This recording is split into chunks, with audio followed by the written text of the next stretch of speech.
Ladies and gentlemen, the show we've all been waiting for. Paranormal Buzz Radio is proud to present REP Paranormal and Friends with your hosts, Kim Purvis and Allison Robinson.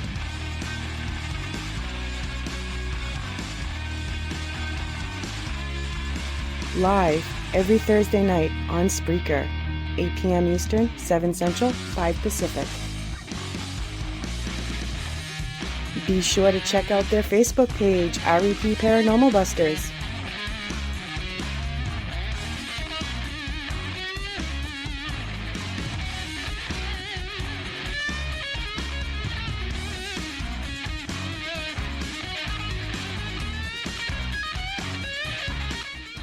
The views and opinions expressed in this podcast by the host or the guest do not necessarily reflect the views of Paranormal Buzz Radio or its sponsors. Use of any material produced by Paranormal Buzz Radio without express written consent is strictly prohibited. For information on everything Paranormal Buzz Radio has to offer, visit our website, paranormalbuzzradio.com. Like us on Facebook, follow us on Twitter and Instagram. Listener discretion is advised.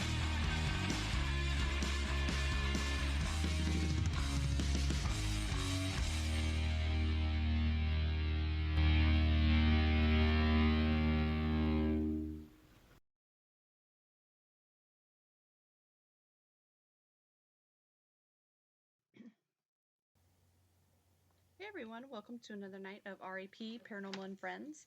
We have a special guest for you tonight. We are going to be talking to Dr. Scott Taylor. We are going to be talking about near-death experiences, but not only that, we're going to be talking about shared death experiences. So let's welcome Dr. Scott Taylor to the show. How are you tonight? I am awesome this evening. Thank you for asking. And you? Doing fantastic. Now that I'm off work, I was running a little behind, so. Oh, is that what that breathlessness was all about? Yes. I'm just running. It's been a very busy day. But I'm so glad that we have you on the show tonight to talk about this, because not only are you talking about the near-death experiences, but you're going to be talking about shared death experiences, which I haven't really heard anybody else talk about. So do you want to kind of explain to us how you got into researching near-death experiences and what a shared death experience is? I would be delighted. I got into this whole realm because I had one. I had a shared death experience back in 1981, and it actually might be kind of helpful if I told my story. Would that be all right? Absolutely. All right. So I was in love with a woman. Her name was Mary Frances, and she and her son Nolan had been out sailing for an afternoon. Mm-hmm. And on their way home, they were taking a left from a gravel road onto a county road, and as close as I can figure out, as she checked to see if there were oncoming cars, she was looking directly into the setting sun and didn't see it. And as she pulled out, it hit her in the driver's side door. And it killed her instantly. Uh-huh. And her son Nolan, who just had turned 7, sustained a bad head wound, mm-hmm. and it took him 6 days to make his transition. And that winds up being important because both Mary Fran and Nolan were taken to Rochester, Mayo. Mm-hmm. And during that intervening 6 days, the families had a chance to converge on the hospital and provide Nolan with moral support, mm-hmm. and each other with moral support. And Mary Fran was one of 9 children, and Nolan was the eldest. He was the first grandchild. Okay. So that meant that everybody was coming. So there were siblings and spouses and boyfriends and girlfriends and aunts and uncles and cousins and grandparents that all showed up. And that was just on her side of the family. And then there's my side too. Mm-hmm. So there were probably about 50 of us that were holding vigil with Nolan. And what we wound up doing was we split up the duties. So on the evening of the 6th day after the accident, the oldest, Mary Fran's oldest sister, Janny, and I had the shift from 3 a.m. in the morning till 5 a.m. in the morning. And we read him stories, and we told him funny things that were going on, because with 50 people trying to inhabit this small waiting room, it was actually, there were lots of funny things going on, like, people raiding the hospital for cushions. Oh, no. And stealing them from the couches that were in the hallway so they had a place to lay down. It was, You're right. It was kind of funny, and all of which we were doing is trying to keep Nolan engaged. And we know from a lot of the hospice work that the last sense to go is the sense of hearing. And so even though Nolan was in a coma, we were pretty certain that he could hear us and understand us. So it got to be about 4:45 in the morning, and Janny, who was a trained emergency room physician and knew all about trauma and this sort of thing, she took a second and got up and went to the end of bed and looked at the charts, and then looked at the myriad of monitors that were surrounding Nolan's hospital bed. And after looking at it, it was clear where it was going. And so Janny held out her hand to me, and the two of us brought over chairs to sit next to Nolan's head. And there we told him that he had been a very brave young man, and that he had been really a loving grandson, and that we loved him very much. And if his mother should come to pick him up, remembering that she died 6 days before. Right. But we told him that if Mary Fran came to pick him up, that it was okay for him to go with her, that we know that he had been fighting very hard to stay alive and to be with us. But if she should come, it was okay for him to go. And again, we told him that we loved him dearly. And by this time, it's 5 o'clock in the morning. We said our goodbyes. And then the next shift came in. Well, it wasn't more than 45 minutes later that the nurse on duty came in, woke us all up from in the waiting room, and told us that it was time, that we should gather bedside.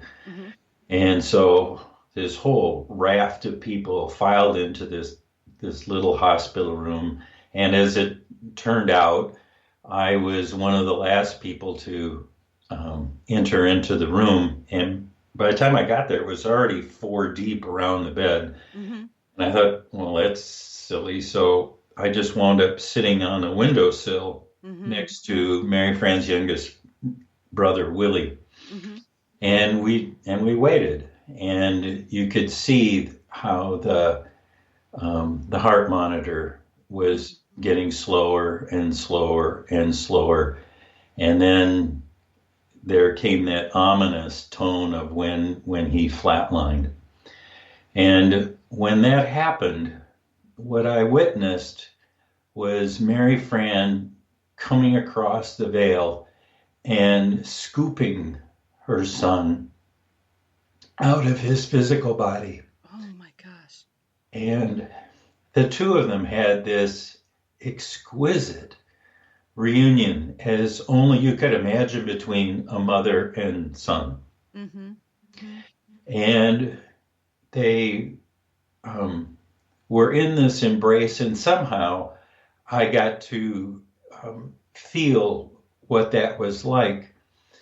And then, to my surprise, the two of them turned to me and then embraced me. And then the three of us went to the light. Oh, wow. And when we were in the light, it was the most extraordinary thing that I had ever experienced. It was ecstasy. It was joy. It was requited longing. It was um, peace and reunion and unity with each other and with the universe as a whole. And I was overwhelmed with with their love and the love of the universe. Mm-hmm. And so we got to be there for a while. I'm not really sure, because time works differently over there than it does in the physical world. So we had time to be together and to exchange our affection for one another, our love for one another, and just to be with one another, Mm-hmm. and to be able to say our goodbyes. I didn't get, excuse me. No, you're okay. I didn't get, and none of this is happening in English. I mean, this is like mind to mind, heart to heart communication between the three of us. Mm-hmm. And so at some point, we said what needed to be said. We expressed what needed to be expressed. And then Mary Fran took Nolan by the hand, and they went further into the light. And I came back to my physical body. So that's part A. Mm-hmm. Part B is that that isn't the only thing that happened, because when I was in the hospital room and they took me to the light, I was also fully conscious in the room with the other grieving relatives. Wow. So what that meant, I didn't have a word for it then, but I had two simultaneous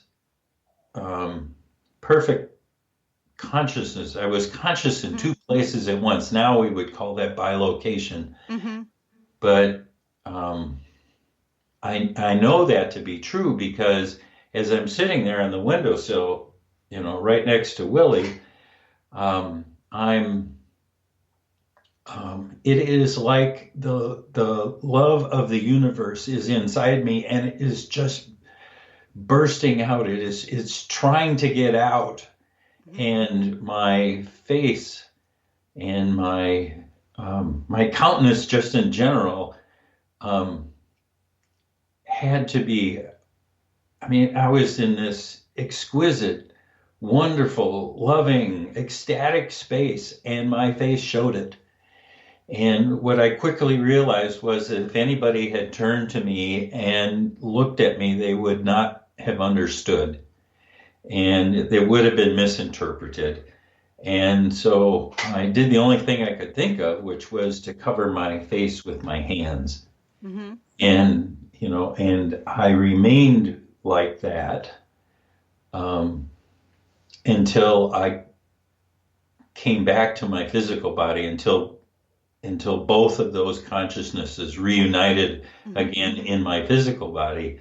And I was, once I regained my composure, I was then able to lower my hands and be present for the other grieving people in the room, because just moments before they'd lost their grandson, their niece, their nephew, their cousin, whomever. I mean, it was a very sad, Oh yeah, sad absolutely. place to be, Right. and I needed to be there with them and for them, and it just took me a while to Mhm. get there, and so that's the story of a shared death experience. Mhm.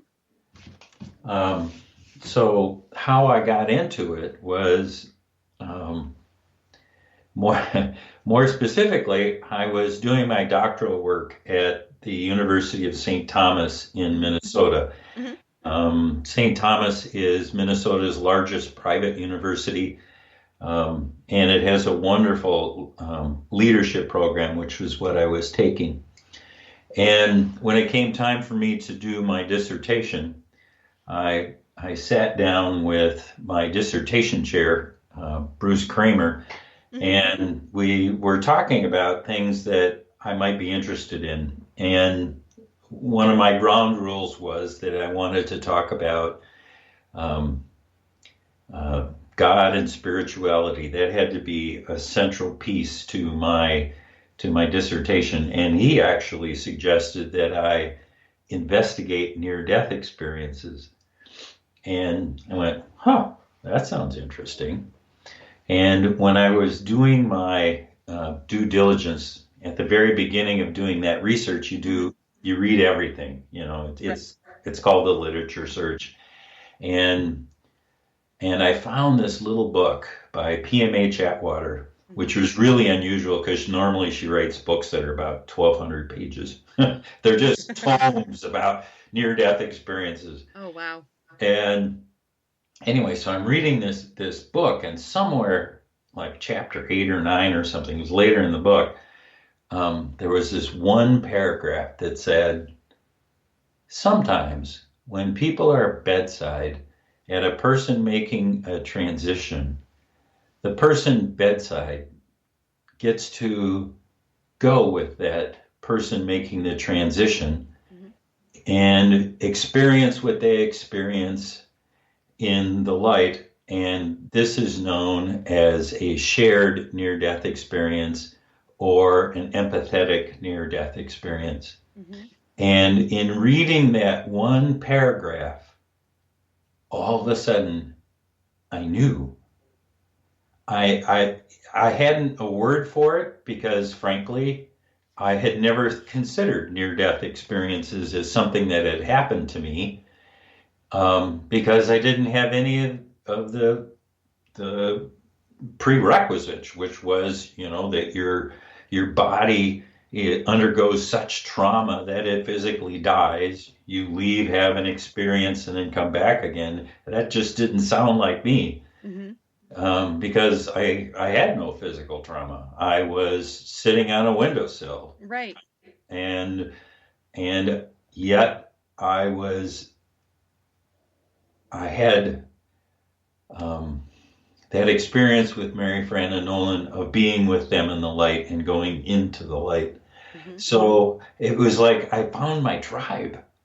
This is this is amazing. Right.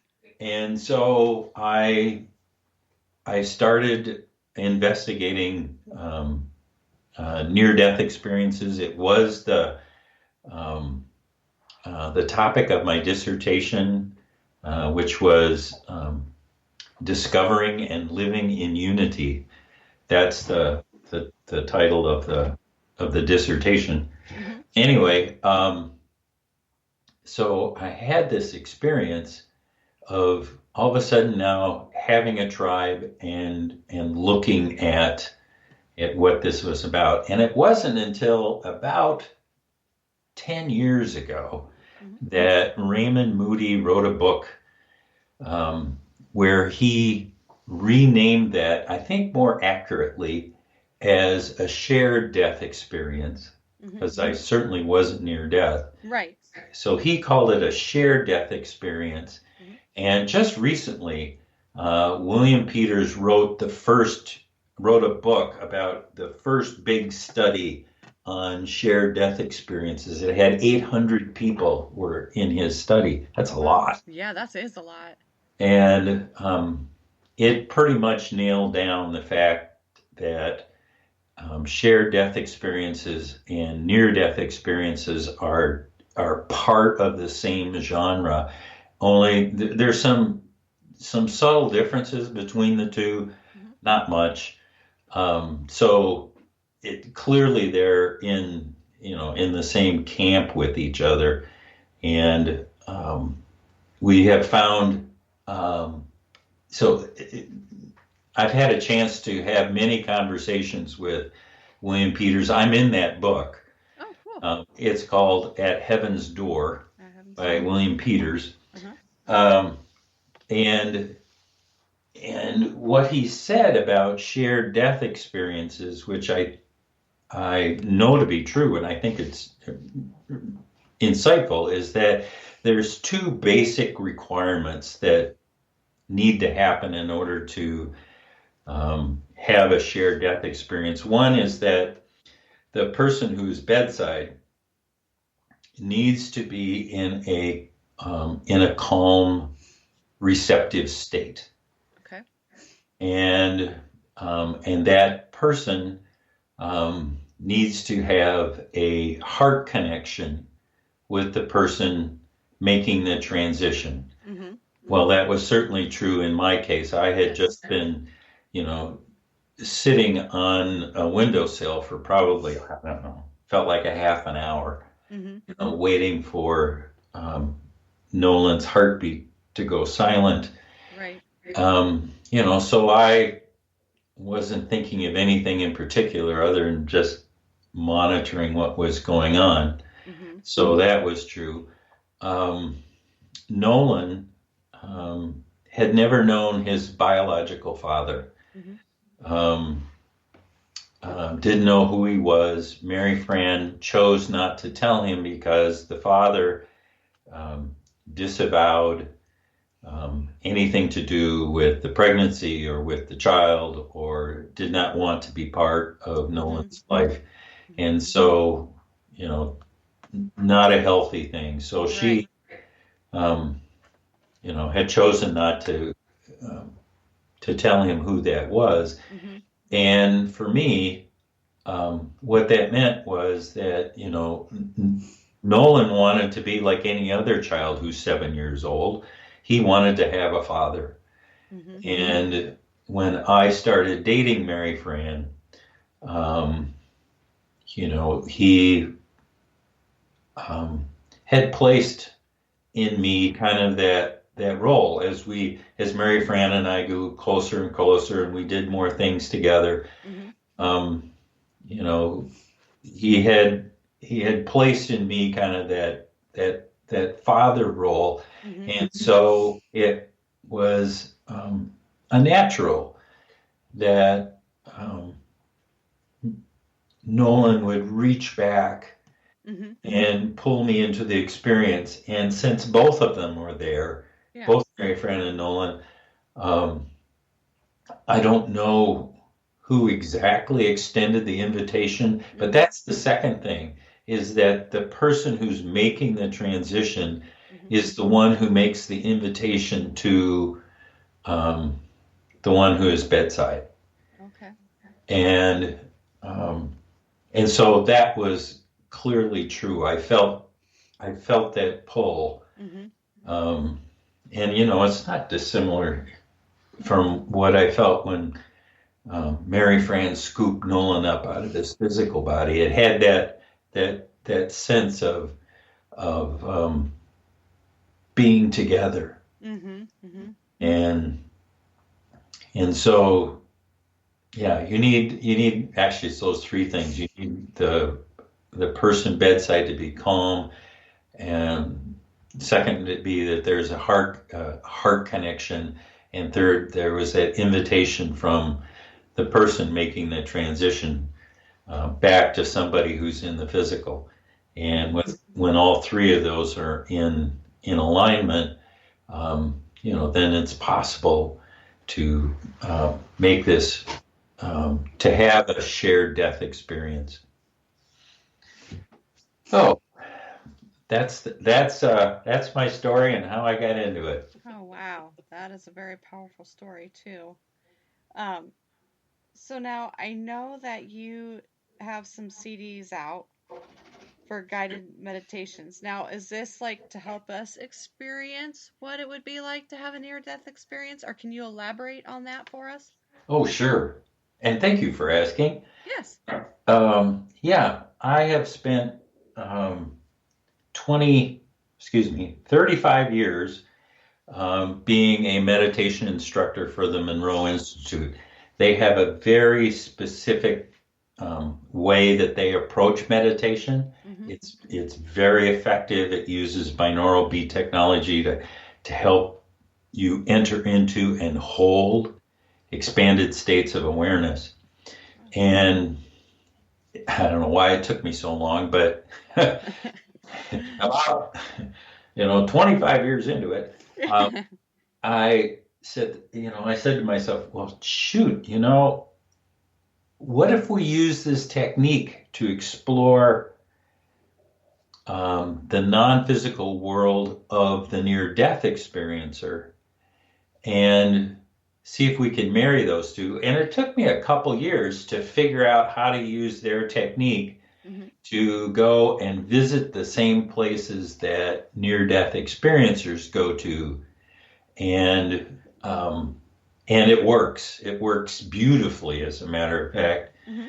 And so we know that in people who have near-death experiences, there's a whole series of common elements that, taken in aggregate, a lot of people go through. Like, for instance, when you leave your physical body, there is often a role like Mary France. There is a guide to take you to the light. Mm-hmm. So you can meet your guide. Very often when you go to the light, there's a tunnel. Mm-hmm. And the tunnel is magnificent. There is all kinds of really cool stuff that you can explore in the tunnel. Mm-hmm.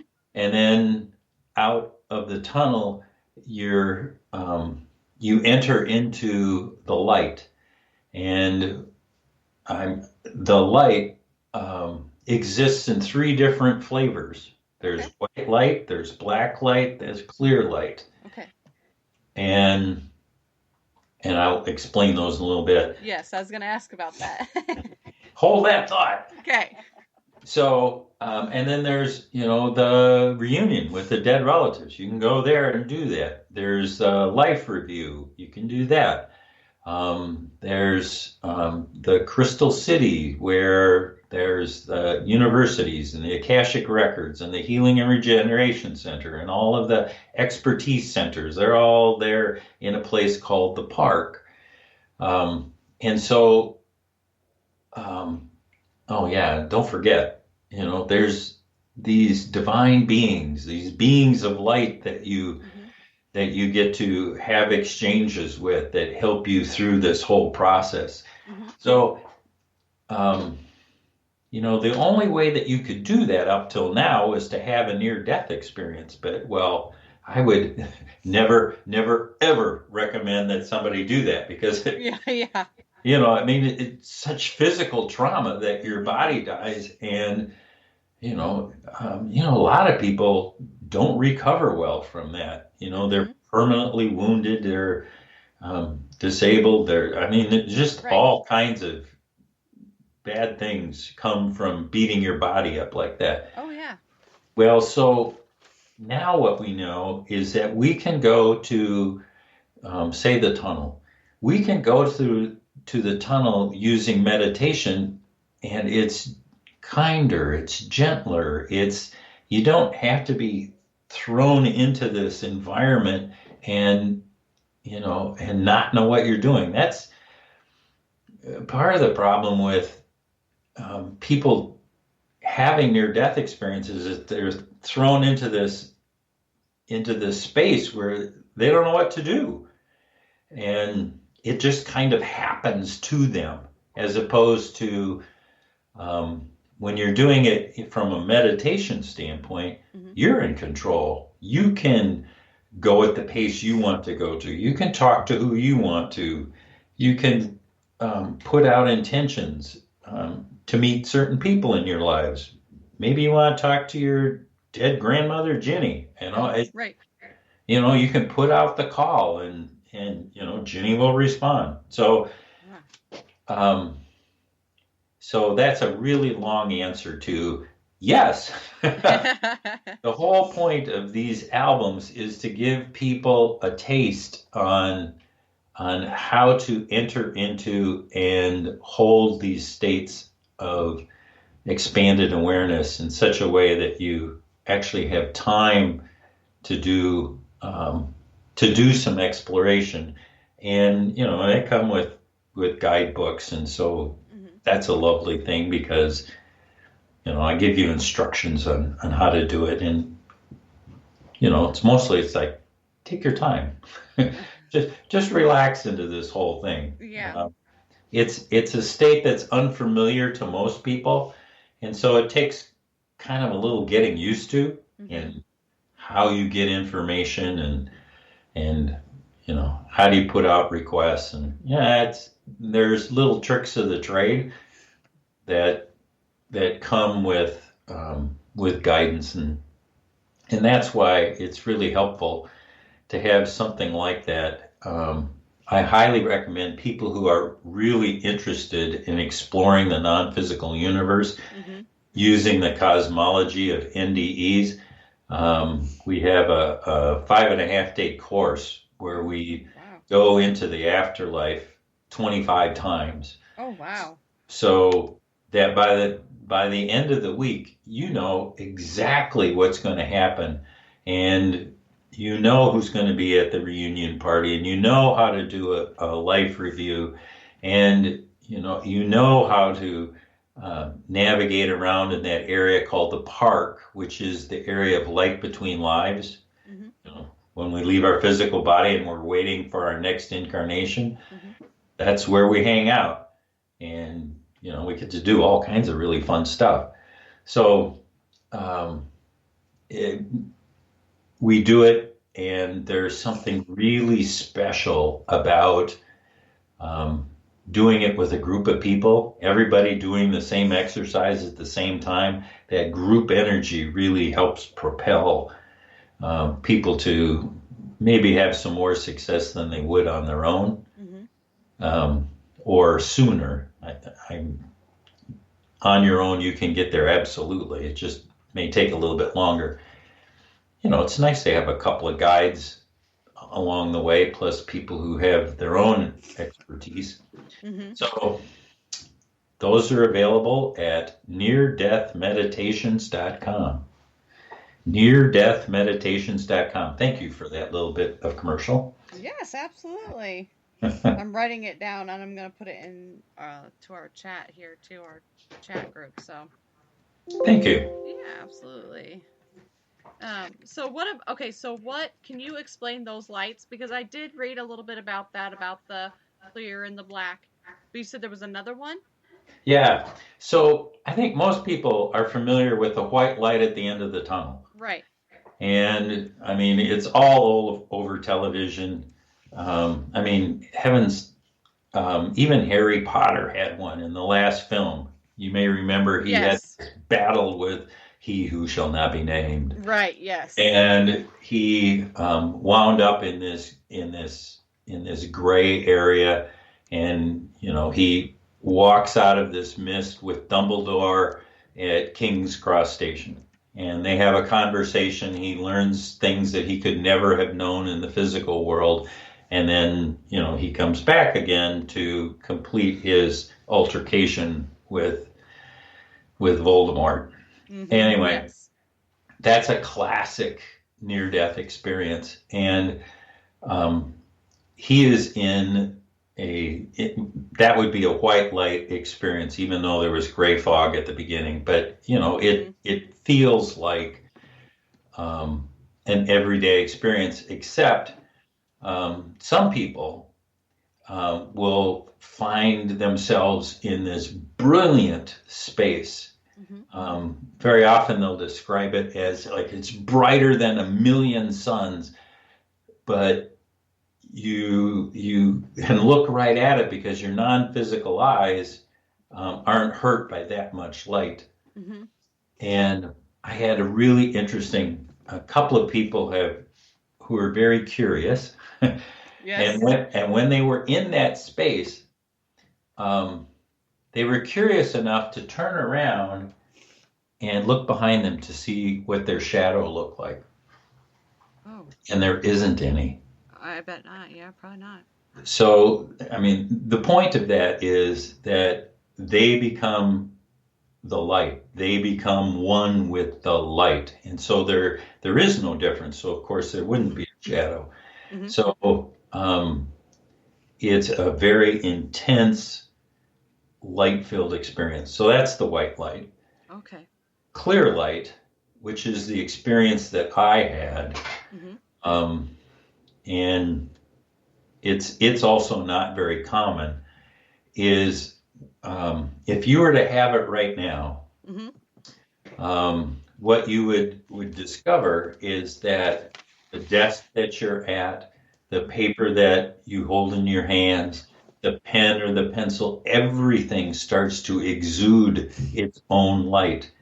And what you realize is that we live in a world that is the light of the universe. And so what you begin to understand very directly is that this light is it's who we are, and we're becoming aware of it. It's not something that happens to us, but it's something that we are, and our antenna are now picking up on the fact that we have this. And I think one of my favorite images is from Robin Williams. He did a movie called What Dreams May Come. And in it, he enters into this new universe. And the universe is filled with, it looks like a painting. And there's all of these colors in the painting. And that the colors are so intense that you feel like you have merged with those colors. So I like that. Yeah. Oh. The last thing is the black light.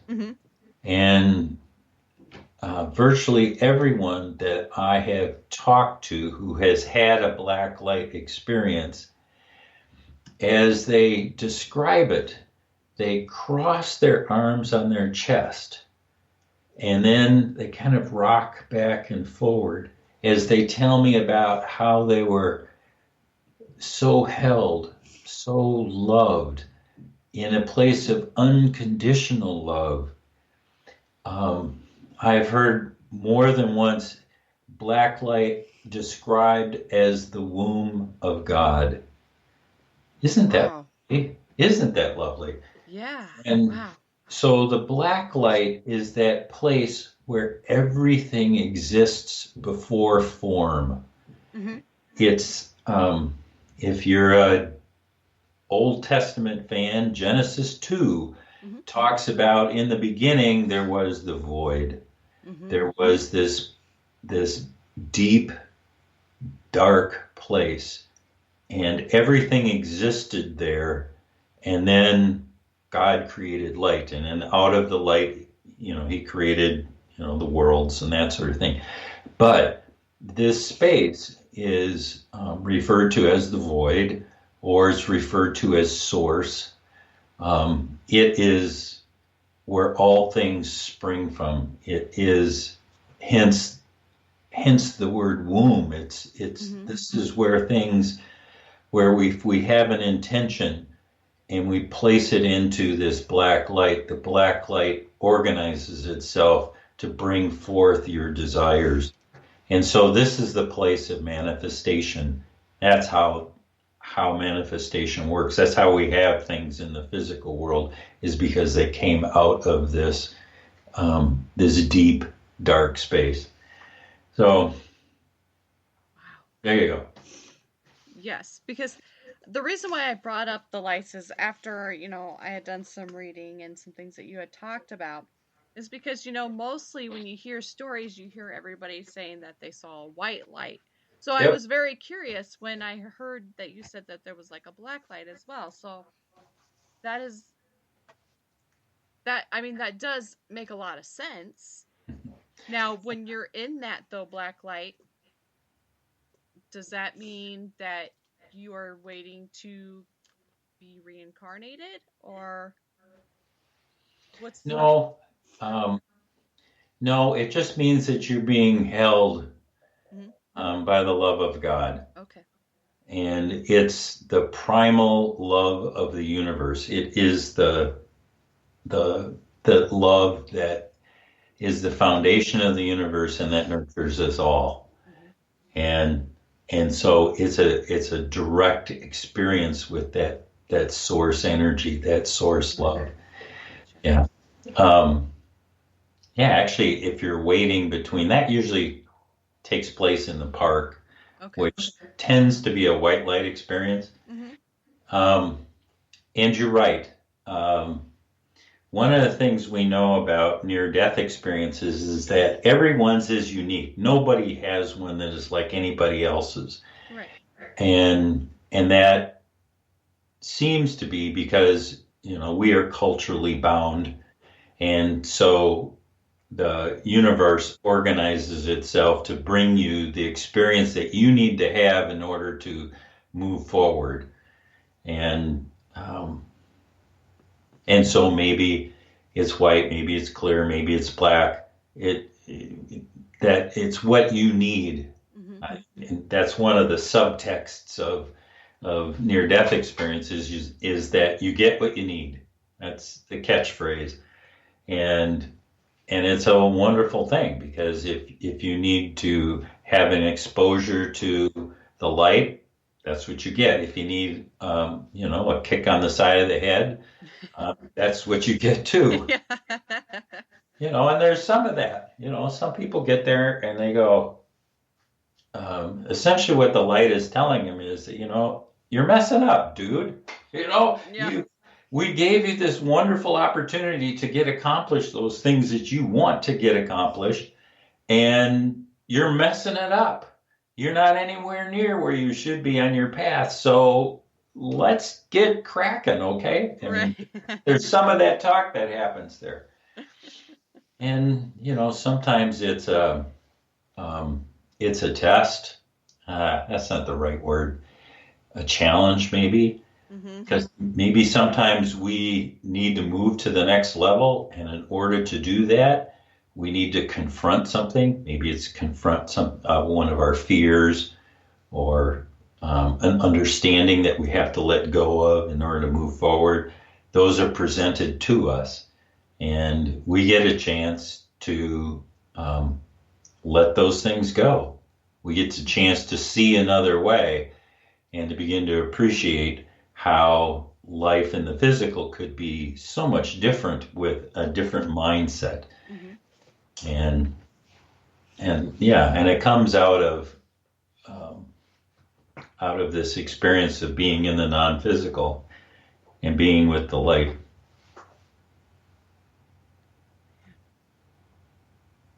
I've just been thinking about it because I actually had somebody come up to me and they were talking to me about how um they actually had died on the table. Yeah. And when the doctor asked them if they remembered anything, they said no. But later, this person came up to me because there was somebody else in the room, and they came up to me and they're like, I didn't want to say this back there, but I feel like I can tell you that I had this whatever come up, and they looked it up, and it was something of biblical form. And so they Oh, thought that was kind of strange. And I was like, oh, wow, because I'm like, I've been talking to people and just kind of researching lately about these near death. So to actually hear somebody talk about something that, even though they had coded out, they were still having this whatever, but it was actually the biblical form. Like, Yeah. So your story tells me two different things. One is we know that uh, that for many people, mhm, fear of disclosure is a big deal, right. and so many people will wait until there is somebody safe Mhm, to disclose that they had this experience. mhm, We know from research that if that initial disclosure goes well, they become more emboldened and they'll talk and mhm, they'll spread the word. If that first exposure goes badly, mhm, um, they'll shut up right. Mhm, for a long time until mhm, someone can prove to them that they aren't going to be ridiculed or called crazy right. or even worse. Mhm, Um, you know, we're going to take you to the psych ward and put drugs in you. exactly. Yeah. Yeah, yeah. So I had a really interesting discussion with Bruce Grayson Mhm, about a month ago, mhm, and he's probably from a medical perspective, yeah. he is the lead researcher um, in near-death experiences. He was at the University of Virginia. Mhm, He held kind of a dual role as head of psychiatry and also head of the Department of Perceptual Studies, which studies all this kind of stuff, near-death experiences mhm, being one of them, reincarnation another. I mean, there's all right. kinds of cool stuff that they go after. Oh, Anyway, yes. so it's his theory, and I'm starting to buy into this, that when people have a near death experience, everyone has pretty much the same experience. I mean, in terms of the information that's coming to them, comes in the original language of the universe. Well, of Mhm, course, none of us know what that is. right. It's not English.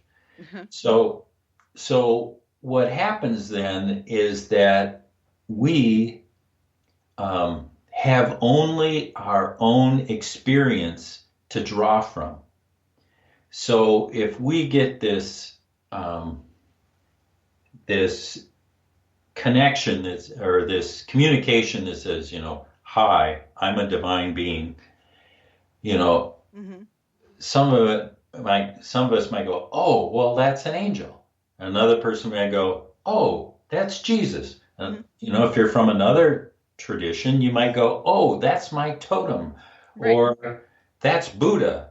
Mhm, The idea, though, is that it's a divine being who's communicating with you, and we use our own symbols to to interpret the original language as best we can. And Bruce was telling me about this great story. He was interviewing a trucker, mhm, and the trucker was telling him about, he'd been in this bad accident and he was leaving his physical body, and he wound up um, going up the tailpipe of his truck. And that was his metaphor for the tunnel. mhm, And because he's a trucker, he saw this round shape and it's long, and he goes, well, of course it's a tailpipe. yeah. Down I go, or up I go, or Yeah. wherever. And I went, that is just so perfect. Yeah. So we use our own symbology to create meaning from this experience. Mhm, And that's why I think it's incumbent upon all of us to, when we read these stories, to not take them literally. mhm, right. Because somebody might have an experience that is filled with religious figures that are Christian. Mhm, Another might have, an entirely different set of, maybe they're Buddhist symbols or Hindu symbols or, whatever your culture is. mhm, mhm, And so I think it's incumbent upon us to go, okay, what's that really stand for? Right. What's really going on there? Mm-hmm. And so this is um, when I have to pause and say, I have to give the creationists a break. They're the ones who said that the physical world is 6,000 years old. Mm-hmm. And we know that, through our scientific research that our Earth is 4.5 billion years old. Right. And the universe itself is something like 13.5 billion years old, plus or minus. Mm-hmm. But when you're in that space, say you're a monk and you're on a mountaintop and you're meditating, and all of a sudden you get shown the origins of the universe, mm-hmm.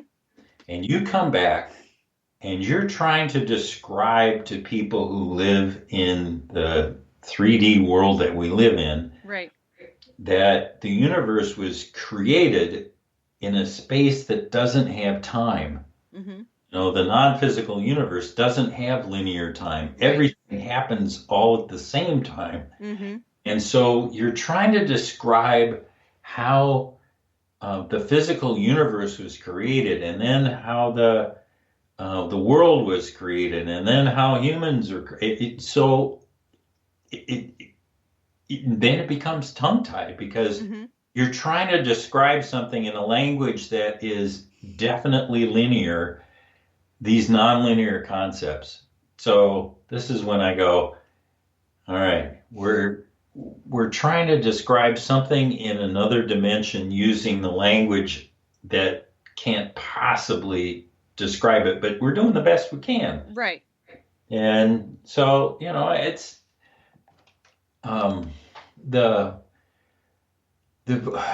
on many people's lists of the common elements of a near-death experience, usually number one mm-hmm. is that they're ineffable, which is a great English word for, we don't have words for it. Right. Ineffable just says, how do you describe something that we have no words for? Exactly. You do the best you can. Mm-hmm. And so that's where having, I forget. I think PMH Atwater has something like 5,000 people that she's interviewed, and the NDERF, NDERF.com, they've got something like 4,500, and IANS, the International Association for Near-Death Studies.org, has an equal big. So now we have big numbers. Yeah. And as you take a look at the data, so many people describe something like the tunnel, and other people describe this, and they describe that, and they describe the boundaries, and all of a sudden, when you have this huge amount of data, it starts to make sense in aggregate, where individual stories are less so. They're meaningful to those people, and there's segments to them that give us some real clues as to what the non-physical universe is like, but it's always subject to that person's lens, cultural lens that they have. Right. Man.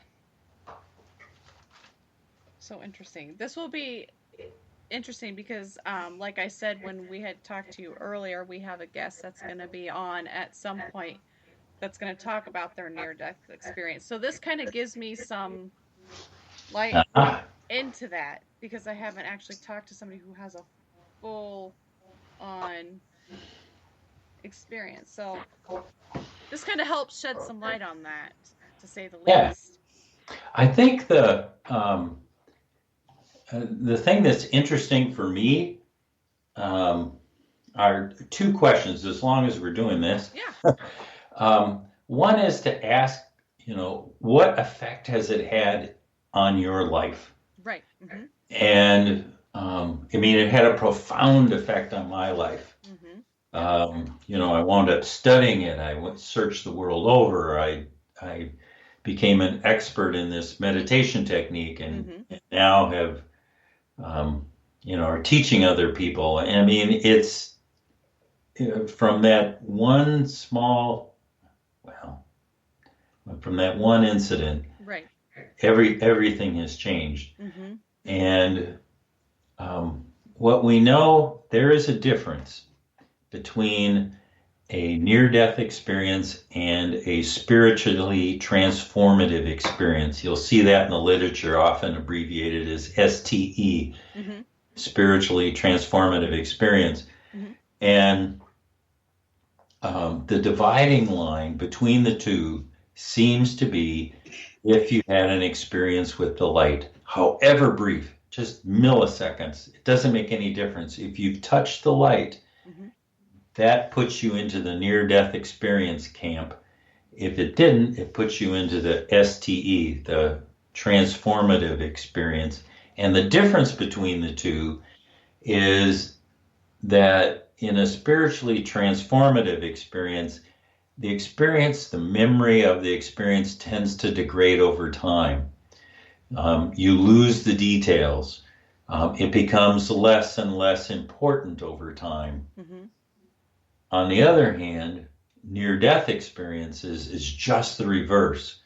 The longer you are away from the original experience, the more things you unwrap, the more insights that you gain, the more importance that it plays to your life and its central role in who you are and how you live in the physical world.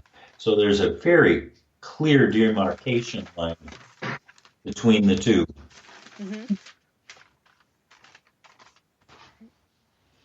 And where was I going with that? That's okay.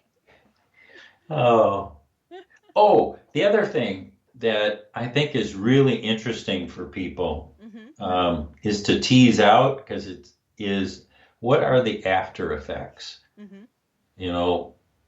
What happened to you as a result of having a near-death experience? Some people come back with pretty dramatic after effects.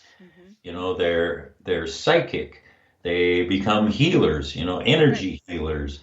They have the ability to communicate telepathically. They become mediums. They're, talking with dead people. It's like, yeah, I did it when I was there. I just, left the channel open. So,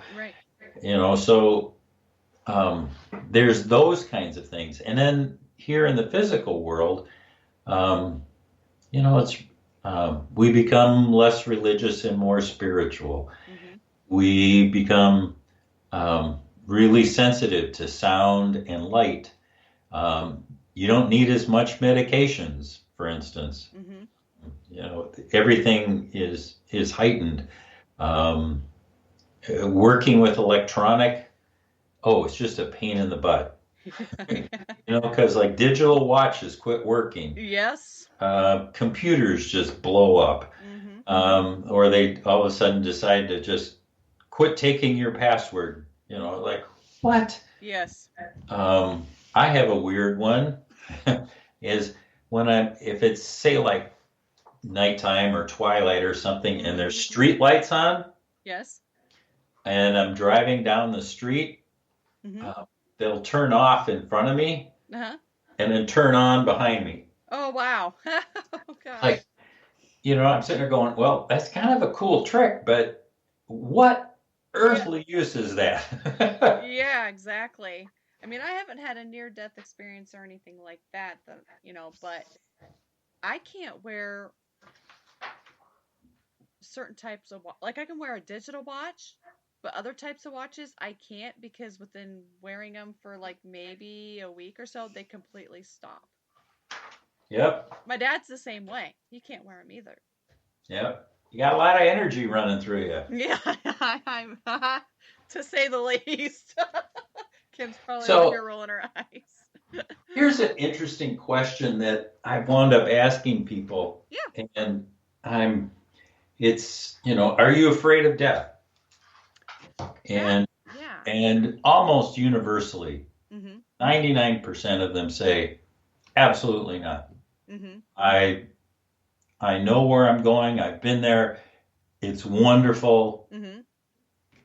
End of thing. Well, then that's when you keep probing a little bit and you say, well, does Right. that mean you want to go there now? Yeah. And almost universally again, Mm-hmm. they'll say, no.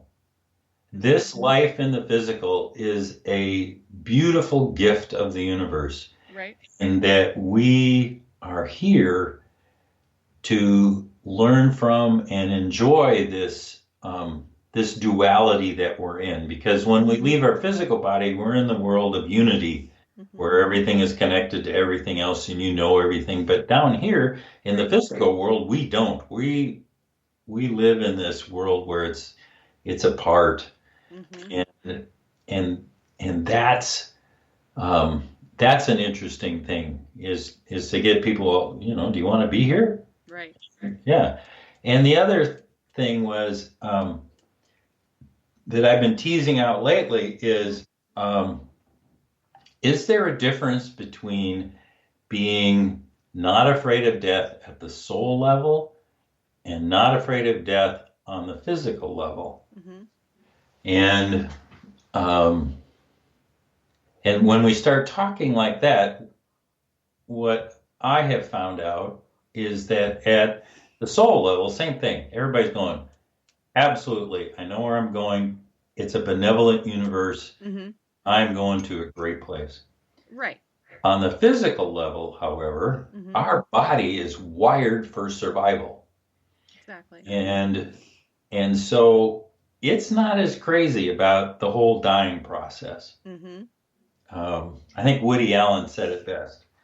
He he said, I'm not afraid of dying. I just don't want to be around when it happens. And and there's some physical pain that might happen with that. Mm-hmm. And the physical body's going, I'm just not at all keen about that sort of thing. And that bifurcation is perfectly normal. When people say, I am not afraid to die, my body's not crazy about it, but Mm-hmm. I have to remind my body that, I am a soul. Mm-hmm. And that I am not my physical body. Thank you very much for carting me around in this physical world. You have done a magnificent job of doing that. Right. And at some time, we have to part company. Mm-hmm. And as best we can, that parting should be easy and painless. Right. But sometimes it isn't. Exactly. And with that comes its own lessons. Mm-hmm. So anyway, I have found that to be an interesting discussion. Yes. That is a very good discussion.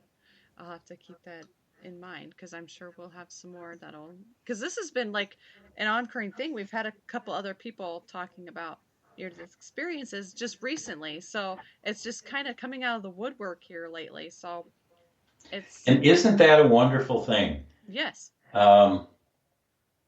So there's this theory called the 100th monkey. Uh-huh. Do you know this one? No, I don't. Oh, pick that up. It's a short little book sometime. It describes an experiment where there were monkeys on two identical monkeys on two small islands in the Pacific, and they were separated by miles of water. So there's no communication between the true families. And they dropped, what was it? Some sort of fruit onto one of the islands. And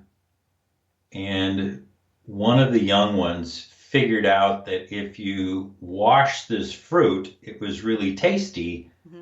But if you didn't, of course, it was full of sand and it was not so good. Right. So the process of washing the fruit was a new insight to the tribe. Mm-hmm. And as soon as the 100th monkey learned how to wash the fruit, Mm-hmm. every monkey on the island then started washing their fruit. Oh, wow. But the curious thing was, Mm-hmm. on the island 2 miles away, they started washing their fruit once the 100th monkey on the other island had learned it. Oh, huh. So there is lessons, knowledge, information that is held in the collective unconscious of our human species, Mm-hmm. like it was with the monkey. And there's a long explanation too. I think what's happening now is there's so many more people coming forward. It's comfortable. Right. B, medically, we are so good at pulling people back from the brink of death Mm-hmm. that so many more people have had this experience. And as it has entered into our collective consciousness, I think we might see a change in who we are as a species. I'm holding hope out for that. Mm-hmm. Mm-hmm. And I have proof. Oh, wow. You ready for this? I'm ready. All right. So 10 years ago, if you had said, give me an image of death, Mm-hmm. more than likely what would pop up into your mind was the Grim Reaper. Mm-hmm. You know, that hooded figure. Oh, yep. With the sigh, and you can't see the face. It's very ominous, and it's lonely. It's capricious. Uh-huh. This Yes. death, and it's violent with the sword or the sigh cutting you down. Mm-hmm. You know, that's kind of how all of those emotions are wrapped up in that image. Yes. Well, that image has virtually disappeared from the landscape, and what has replaced it? Do you have a sense? No, I have no idea. What's replaced it is the light at the end of the tunnel. Oh, okay. So when you see people talking about death, Mm-hmm. what you'll more than likely see is this tunnel with a light and a person like walking towards that light. That image has replaced the Grim Reaper, and that image is filled with you're moving towards something. What is the light? The light is the love of the universe, and in that light are our friends, our family, our pets. It's that place where we go home. You know, our life here in the physical is just this short little blip, but our true home is in that light. So we are going to someplace that's really quite extraordinary, and it's filled with hope and this longing, and it's an entirely different feel than the image of the Grim Reaper. And nobody said that. Nobody declared it. No president came out and said we should change our image. There wasn't a law passed. Right. It just happened.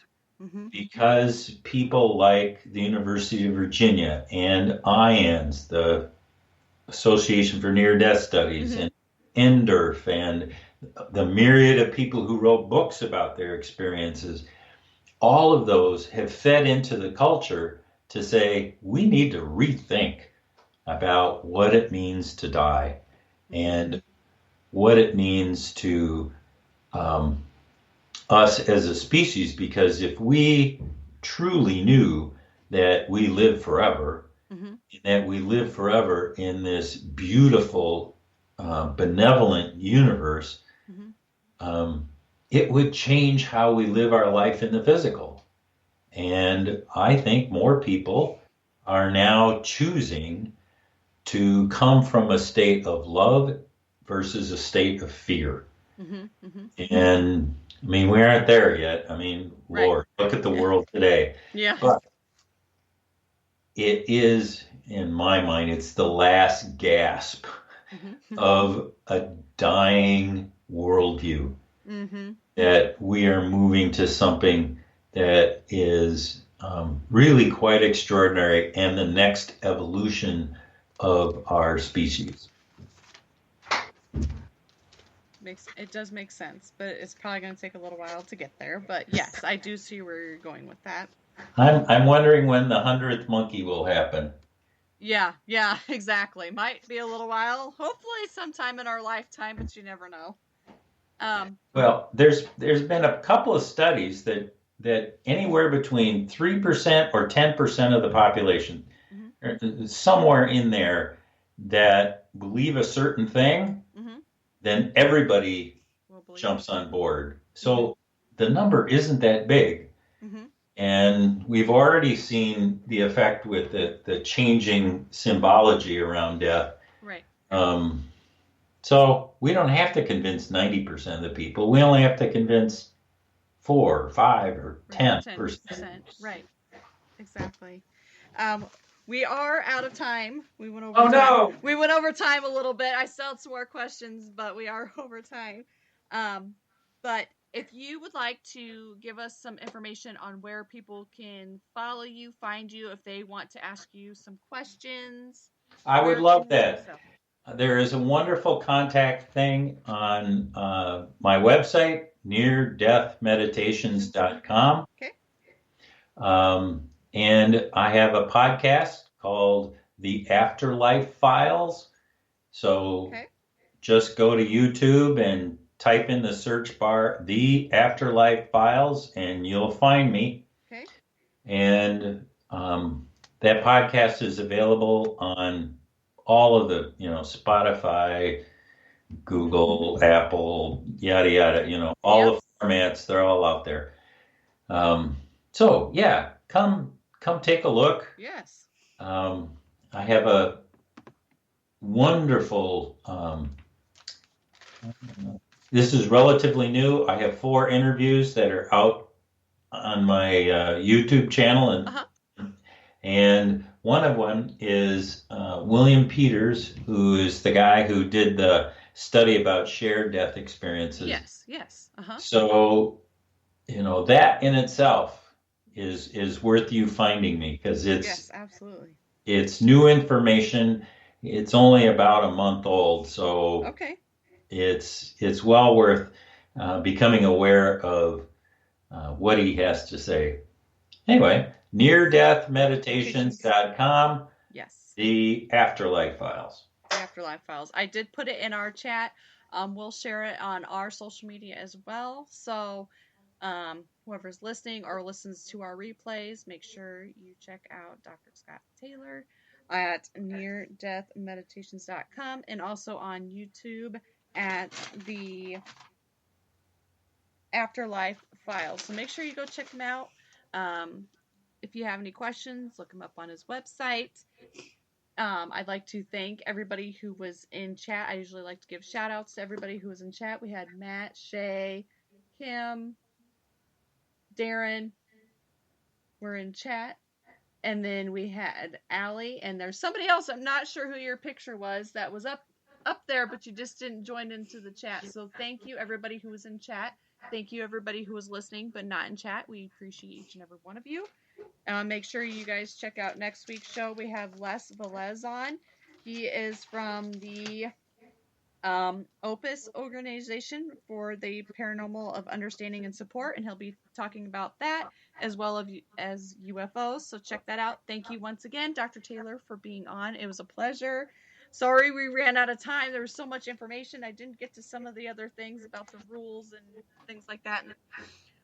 Well, Allison and Kim, thank you for inviting me. I was really looking forward to this. Yes. Thank you.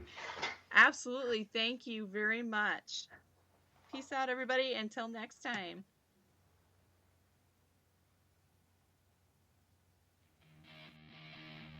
Thank you for listening to REP Paranormal and Friends. Be sure to check out Kim and Allison on Facebook at REP Paranormal Buster.